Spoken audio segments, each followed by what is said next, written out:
Well, friends, our scripture lesson today is taken from the Gospel according to Luke, chapter 6, verses 17 through 26.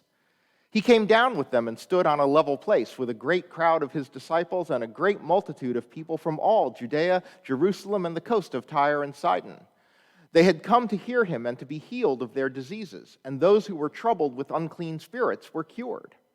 And all in the crowd were trying to touch him, for power came out from him and healed all of them. Then he looked up at his disciples and said, "Blessed are you who are poor, for yours is the kingdom of God. Blessed are you who are hungry now, for you will be filled. Blessed are you who weep now, for you will laugh. Blessed are you when people hate you and when they exclude you, revile you, and defame you on account of the Son of Man. Rejoice in that day and leap for joy, for surely your reward is great in heaven, for that is what their ancestors did to the prophets. But woe to you who are rich, for you have received your consolation. Woe to you who are full now, for you will be hungry. Woe to you who are laughing now, for you will mourn and weep. Woe to you when all speak well of you, for that is what their ancestors did to the false prophets." Well, friends, we're starting a two-part message today that I'm calling Plain Talk, because this is one of Jesus' toughest sermons that he gives. And, speakers, we're kind of taught to say nice things because you don't want to offend your listeners. People will tune you out. One of the comments that preachers often get from parishioners is, "I don't want you to make me feel bad."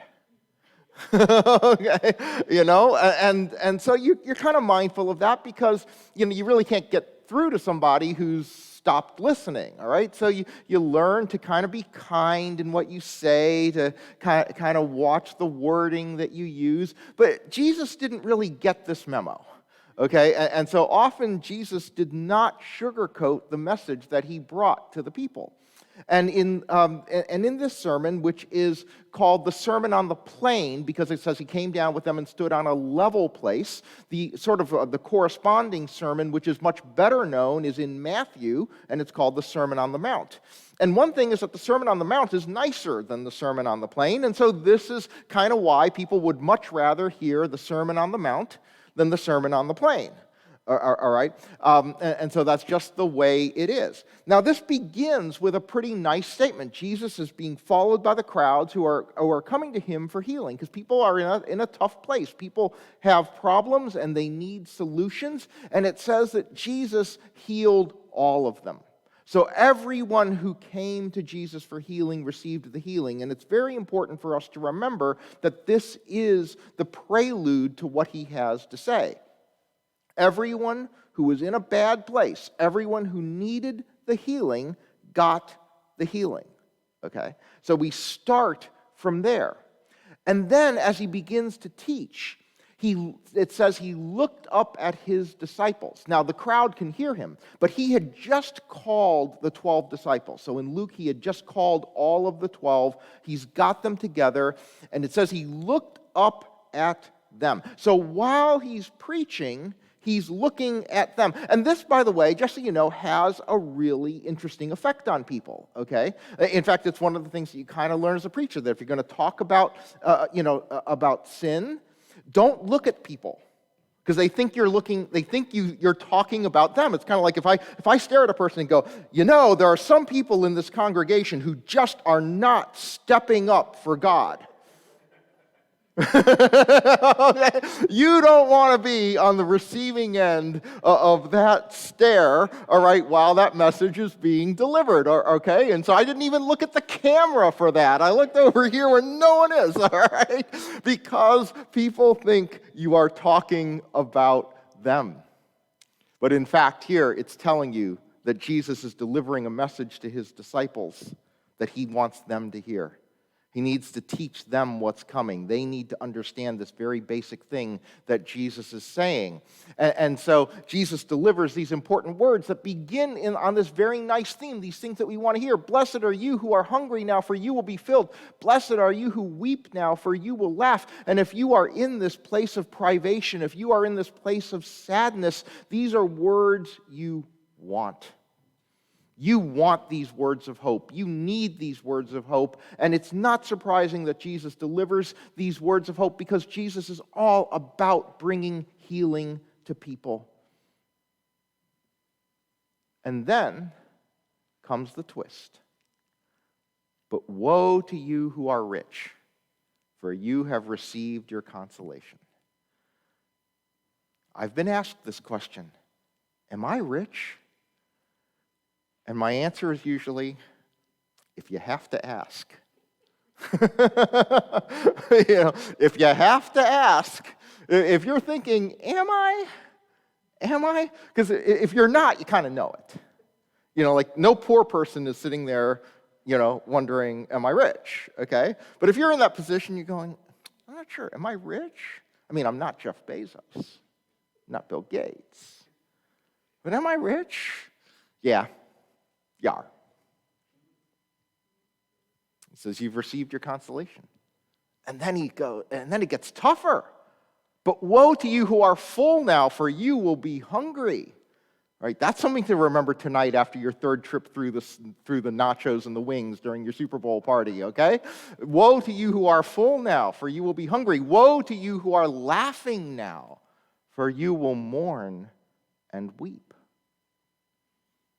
That's tough words. Those are tough words. But I want to unpack for you this word woe. Because the way we hear it, it sounds like a curse. It sounds like something active. It's like, oh, you think you're happy? Yeah, well, we're going to show you, okay? It's going to catch up to you.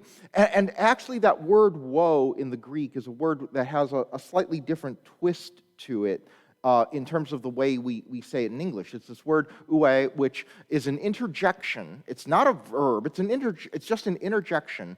And one of the ways to translate that word is not with woe, but with alas. Alas, which when we use that word, it's not very commonly used. I don't know the last time I've used the word alas in ordinary conversation. I think it actually would sound really pretentious. But, but as a word, it's a word that kind of connotes simply a turn, right? Alas, this, but alas, it's the twist, it's the turn. All right, and so if you were to use alas, like in looking at the verse, it would come out something a little more like this. Instead of like, woe to you who are full now, for you will be hungry, it's like, alas, you that are full now, you're going to feel hunger. In other words, it's not a curse. It's not a misfortune that is being sent upon you as a punishment for your good fortune. All right? It can sound that way, the way it's translated, but it's not meant that way. Instead, it's simply reminding you that that's the way it is. Life works this way. Life has ups and downs. Some days it snows, some days it's sunny, and that's the way life is. It's a reminder that reversals are inevitable. And so when things are going well, you just have to have in the back of your mind, reversals happen. They happen in every life. And the thing about it is that if you know this to be true, if you understand that reversals are going to happen, if you understand that when you are sitting in a fortunate place in life, I mean, if you're in a bad place, the news that reversals happen is good news. All right, and that's kind of what's happening in this passage. If you're in a bad place, you're like, reversals happen. I mean, remember, that's the thing we tell everybody. When they're in a bad place, in a bad place, you go, oh, things are going to turn around for you. Things are going to turn around. And it's a word of hope. You typically don't say that to somebody when they're in a good place, right? Oh, man, things are going so well. Remember, things turn around. But we understand this to be true, and Jesus is reminding us that this is true. And the question is, how do you respond to knowing that? And there are two ways that you actually respond to this. And sometimes they seem like one way, but there's actually two different ways. And I just want to unpack those two different ways of doing it. And the question is, are you preparing for it, or are you trying to avoid it? Do you prepare for the reversal, or do you try to avoid the reversal? And some people go, no, wait a second. Trying to avoid it is my preparation. That is the way I prepare. I prepare by trying to avoid. And that works in certain kinds of circumstances. I mean, if you change your diet to try and avoid a health problem, yeah, that makes sense. But there are other things where avoidance and preparation lead to two very different kinds of behavior, one of which is good and one of which is not. For example, if the reversal is material, if the reversal is you have abundance, but the reversal of the abundance would be scarcity, okay, then preparation versus avoidance kind of looks like this. To avoid scarcity, you start hoarding. If you have abundance and you want to avoid scarcity, you begin to hoard. I just want more. I want more. If I can have enough, if I can have more, I'll never have scarcity. If I have more, and I have more, I will never have scarcity. To prepare for scarcity is to know that you could live with less. It's all right. I have abundance, but take away my abundance and I'll adapt, I'll adjust, I'll learn to live with that. And so you can see how the two approaches to being in a position of abundance, but facing the prospect that scarcity could happen, leads to very different kinds of behavior. Would you be the person who hoards, or would you be the person who prepares to live with less?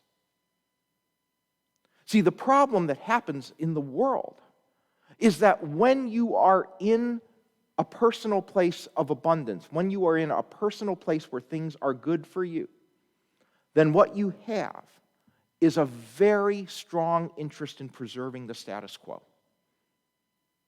I want everything to stay exactly as it is because things are going so well for me. But of course, the problem is that in locking in a situation that's good for you, you lock in a situation that's bad for someone else. All right? We like to think that you can do both, but you really can't. And this is what we see so often in our society when people propose changes that might help those for whom life is treating them unjustly, for whom life is treating them badly. You have a bunch of people who push back and go, but wait a second, I'm afraid that this is going to be bad for me. They want to lock in the status quo because they want to lock in their advantage, even at the cost of locking in a disadvantage for others. Because their goal in dealing with life is to avoid the possibility of negativity rather than prepare to be able to live through the negative outcome. So the reality is that we're often willing to inflict suffering on others in order to avoid it for ourselves. Often we say we're only willing to endure change that might help others if we can be assured that nothing is going to get worse for us. But the reality is that change is never assured in any way, right? That's the nature of change. You don't know, but you always have people say that. They go, well, if you could guarantee me that this change isn't going to adversely impact me, then yeah, I can go for it. But how can you do that? How can we ever do that? How can we ever say to people, we're going to change things, but I guarantee you it can't get worse for you? And so in the absence of that guarantee, if you have the attitude that what I need to do is avoid the possibility of adverse consequences for myself, you then prefer to lock in a situation which is bad for others in order to ensure that it won't be worse for you. But the thing about it is that leaves you in that position of fear and anxiety. See, the person who is so afraid of scarcity that they hoard is always afraid. They're always in fear. They're always wondering, what would I do if I lost what I have? The happiest people I know, even when they're abundant, look back and they go, I was happy when I was poor, and I can be happy, now I'm not poor. I may be rich now, but I remember when I was poor, and I was happy when I was poor, and I could be happy again. Because they know they can endure, and they don't live in fear. But whenever we try to erect defensive walls against adverse consequences, we always live in fear that adversity is going to get past those walls. But preparation is imagining that reversal of fortune and knowing that even if it happens, you'll be okay.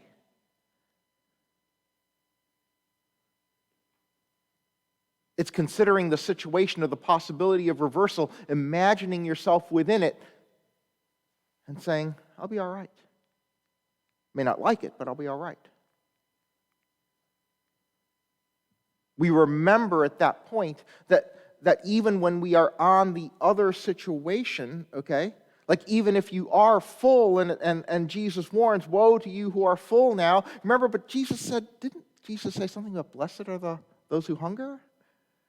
Yeah. So, we see I'm full now, and if I lose it, I get to be on the other side of that. I get to be on the hopeful side of that. I get to be the recipient of Jesus' promise that when I'm on the bottom side of that reversal, there is hope for me, and Jesus still loves me, and Jesus still cares for me, and there can be yet another reversal.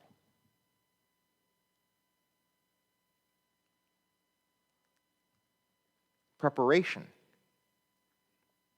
builds resilience. And that's more valuable than defensiveness. Preparation builds resilience, and then you can proceed in your life saying, I have no fear. The bad situations that I'm in, there is hope. God is with me. There are reversals. It won't last forever. The good situations that I'm in, I can simply enjoy them rather than trying to preserve them and say it will last as long as it lasts, and I will give thanks for as long as it lasts, but I will not live in fear, because if it turns, I'll be okay, because I'll be back in that position of relying on the hope that God gives me, relying on the love that Jesus will always have for me.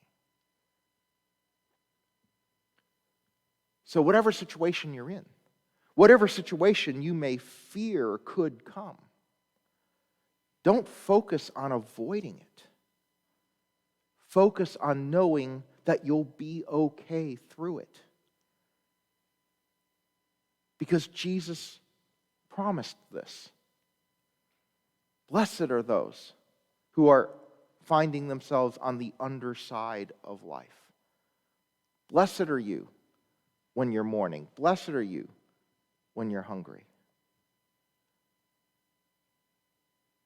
He'll be with you. And it will be okay.